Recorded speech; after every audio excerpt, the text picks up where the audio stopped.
Bonjour, c'est Lucille Bellan. Tous les 15 jours dans C'est compliqué le podcast, je réponds à vos questions sur les relations humaines. Amour, amitié, sexe, bref, tout ce qui vous touche, vous fait souffrir et vous préoccupe. Aujourd'hui, Lucille, 39 ans, nous raconte qu'elle a été la maîtresse pendant des années d'un homme en couple.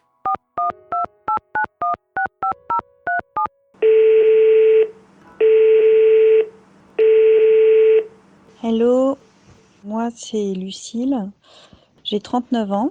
Je voulais parler dans C'est compliqué d'une relation que j'ai eue avec quelqu'un qui était en couple depuis de longues années, donc pas marié mais pacsé.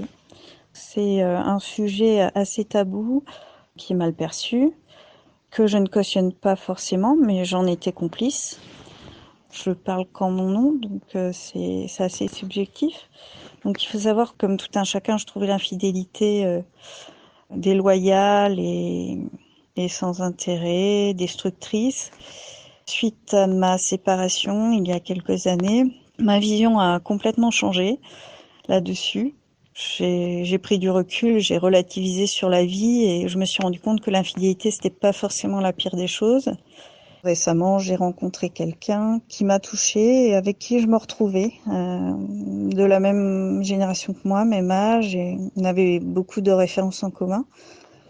Je m'entendais très bien avec lui et le fait de le revoir et le revoir, c'est quelque chose de rassurant. Ça évite aussi de se replonger dans une nouvelle relation, surtout si on s'entend bien. Donc sexuellement, ça matchait bien. Je n'avais pas l'intention de le revoir tant que ça, sauf qu'on s'est revu une vingtaine de fois. Et après, la routine a commencé à s'installer. Il pensait trop à lui et il se préoccupait pas si finalement je prenais du plaisir. Donc ça a commencé à m'agacer et là j'ai mis un terme suite à notre dernier rendez-vous. Donc en gros, on a arrêté, pas parce que j'étais en attente de plus, mais seulement parce que je prenais plus de plaisir et en gros, ça devenait glauque et un peu trop mécanique et brutal et que ça ne m'intéressait plus. D'ailleurs, il voyait d'autres personnes quand j'étais pas disponible. Donc c'était quelqu'un de très infidèle et qui avait besoin de ça parce qu'il était frustré sexuellement, parce que l'alchimie, le désir, la passion, au bout de 15 ans de relation, elle est plus là. Et donc voilà, cette passion, on la retrouve dans la nouveauté. Et voilà. J'ai pris la décision, je pense, d'arrêter au bon moment. On s'est vu pendant 4 mois et je pense que ce genre de relation ne doit pas durer. Et de toute façon, ce genre de relation ne mène à rien. C'est basé sur le sexe. Donc, comme il n'y a aucun projet, après on peut vivre comme ça, de cette façon-là pendant des années. Mais si un jour ça se découvre, c'est dur à digérer. Je pense qu'on a profité et voilà, ça doit s'arrêter au bon moment. Et c'est moi qui ai pris la décision cette fois d'arrêter. Voilà, je voulais partager ça et ne jugez pas les gens infidèles.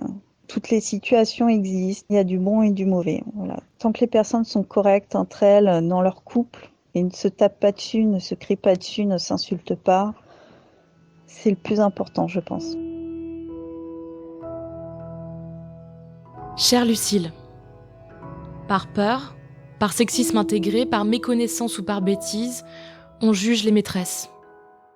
On ne comprend pas qu'il puisse y avoir dans ce type de relation entre adultes consentants un choix conscient pour certaines et pour d'autres des ressorts complexes qui devraient plus susciter l'empathie que le jugement. On idéalise le couple et on idéalise le mariage, comme le soulignait Françoise Saint-Père dans son essai « Aimer plusieurs hommes ». Je cite « Avant même de se marier, leur esprit était programmé pour l'ennui conjugal. Notre éducation tout entière est ainsi faite. Aucun roman, aucun film, aucune chanson ne parle de couples mariés flamboyants de désir ou d'époux heureux de s'amuser ensemble comme des galopins. Les histoires d'amour qui font rêver se vivent hors mariage. On y meurt jeune, comme Roméo et Juliette, Paul et Virginie, ou au cinéma les personnages du Grand Bleu et du Titanic. On se consume de passions impossibles ou de sexualité douloureuse.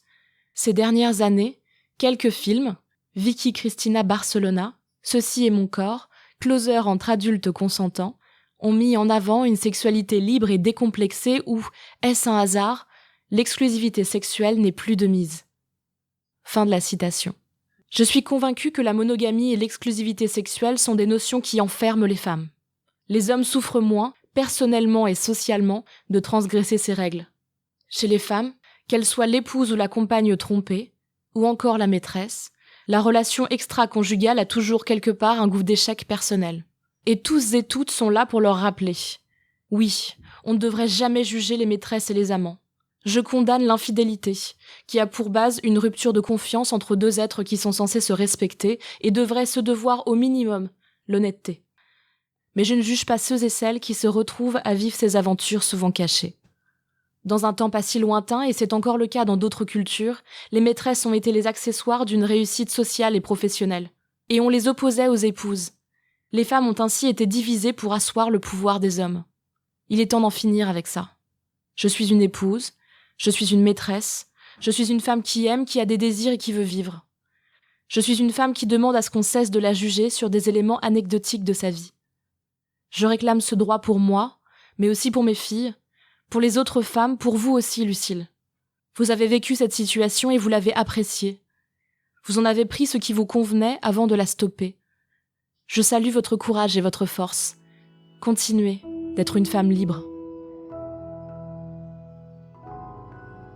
Pour parler de l'infidélité, j'ai appelé Florence Pelletier. Florence Pelletier, vous êtes conseillère conjugale et familiale, experte et coach en psychologie positive. Bonjour Florence. Bonjour Lucille. Alors on parle beaucoup de la façon dont on peut se reconstruire ou reconstruire son couple après une infidélité, mais assez peu de comment la maîtresse ou l'amant peut gérer la situation et l'après. Est-ce que dans votre cabinet, vous avez déjà eu ce cas de figure ? Oui, ça m'arrive de recevoir des personnes, soit des hommes, soit des femmes. Souvent, c'est quand même plutôt des femmes qui sont dans cette difficulté et ça peut être très très compliqué. Alors dans le cas où elles sont encore dans la relation ? Alors quand elles sont dans la relation ou même quand elles essayent de quitter cette relation, et il y a souvent des allers-retours, elles ont du mal à quitter cette relation, elles reviennent, elles repartent, elles reviennent et c'est très douloureux pour elles. Comment vous expliquez ça, cette difficulté à couper la relation quand elle est difficile ? Alors, il peut y avoir plusieurs raisons, mais je pense que la principale, c'est que souvent les deux personnes n'étaient pas sur la même longueur d'onde et que la personne, bon là je vais plutôt parler des femmes, souvent la femme, elle va attendre beaucoup de cette relation, consciemment ou inconsciemment, et que l'homme en face, lui, il comptait en donner beaucoup moins. Il mettait la relation sur un autre niveau. D'où cette souffrance. Et puis, plus la relation est longue, plus il y a des sentiments amoureux, il y a de l'amour, il y a quelque chose qui s'installe et en profondeur et qui fait que c'est compliqué. Souvent, il va y avoir un conflit entre la relation, la relation amoureuse, les sentiments qui sont vécus, l'histoire qui est en train de se mettre en place, et puis les valeurs, la gestion de la frustration, et cette différence par rapport à ce que représente la relation pour l'un et pour l'autre. Et ce que vous dites, c'est qu'en gros, on peut, si on est en difficulté, se faire aider par un conseiller, une conseillère conjugale comme vous ? Bien sûr, pour pouvoir y voir beaucoup plus clair.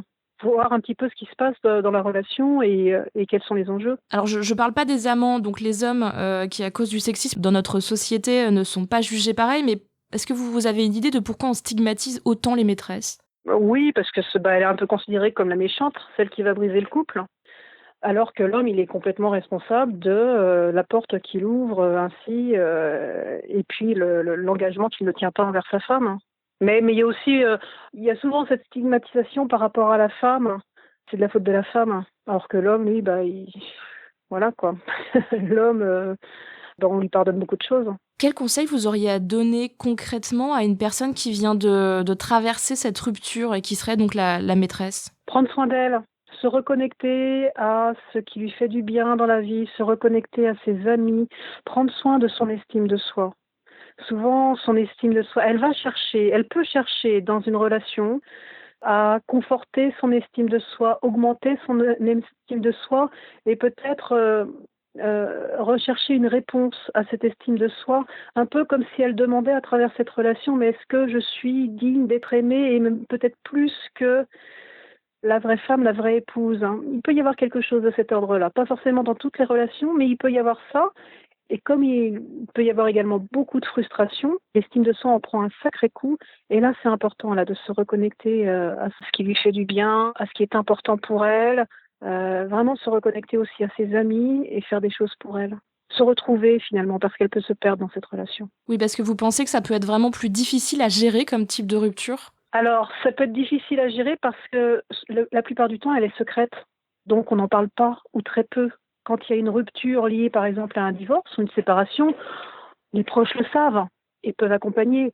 Là, c'est souvent, il peut y avoir de la honte et ça peut être quelque chose de secret, donc on n'en parle pas. Donc, on le vit seul, dans une solitude, et c'est terrible, la solitude. Donc vous conseillez vraiment de se retourner vers les autres, soit des spécialistes, des coachs, des conseillers, des psys, ou vers des proches et des amis, des gens qui ne jugeront pas ? Oui, alors se retourner vers un spécialiste qui ne sera pas dans le jugement, qui sera neutre, qui pourra accompagner pour vraiment se retrouver, revenir à l'essentiel de ce qui est important pour retrouver une estime de soi, et puis se tourner aussi vers des proches, pas forcément pour en parler, même si ça peut être bon d'en parler à des proches qui ne seront pas dans le jugement, et vraiment sélectionner ses proches, mais aussi aller vers ses amis, sa famille, des proches, et puis se changer les idées et parler d'autres choses aussi. Il ne faut pas parler que de ça.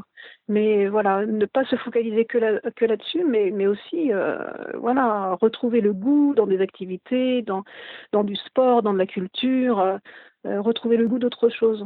Est-ce que vous avez des lectures à conseiller ou du matériel culturel à conseiller pour des gens qui seraient dans ce cas ou qui seraient dans une réflexion de justement d'aller vers la rupture ? Tous les livres de Christophe Fauré qui sont vraiment très très bien faits. Alors sur l'infidélité, il y a Est-ce que tu m'aimes encore ? Sur ce sentiment de solitude, il y a Ensemble mais seul, qui concerne peut-être plus, qui est plus orienté vers les couples, mais qui peut très bien aussi, on peut vraiment trouver des choses intéressantes à lire et à s'approprier pour les personnes, les femmes qui sont dans cette situation-là. Christophe Fauré, il est vraiment, vraiment pas mal comme lecture. Parfait, merci beaucoup. Merci à vous, Lucille. Pour aller plus loin, je vous conseille cette semaine de découvrir le film Intimité de Patrice Chéreau. Dans ce film de 2001, un homme et une femme se retrouvent chaque semaine sans se parler juste pour du sexe. Elle est mariée et mère, et lui, un jour où elle manque le rendez-vous, se rend compte qu'il est devenu accro à leur arrangement, accro à elle. Ce film à la fois brutal et sensible décompose certains des ressorts de l'infidélité, l'addiction qu'on peut en nourrir et les difficultés à se détacher de ce type de relation. C'était C'est compliqué le podcast. Merci aux merveilleux Benjamin Ours et Aurélie Rodriguez pour la réalisation et le montage. Si vous aussi vous voulez témoigner, n'hésitez pas à me laisser un message vocal. Vous pouvez vous enregistrer sur votre téléphone et nous envoyer ce message par mail à cetcompliqué.slate@gmail.com ou nous envoyer un message vocal par WhatsApp au 07 61 76 74 01. N'oubliez pas de me laisser un prénom ou un pseudo, votre âge et éventuellement votre ville. Enfin, l'adresse mail c'estcompliqué@slate.fr et la chronique hebdomadaire reste toujours d'actualité. Si ce podcast vous a plu, n'hésitez pas à vous abonner, nous mettre 5 étoiles pour nous soutenir ou à laisser un commentaire. Tous les autres épisodes sont à retrouver sur slate.fr ou votre application de podcast préférée. Merci à toutes et à tous, et à très bientôt.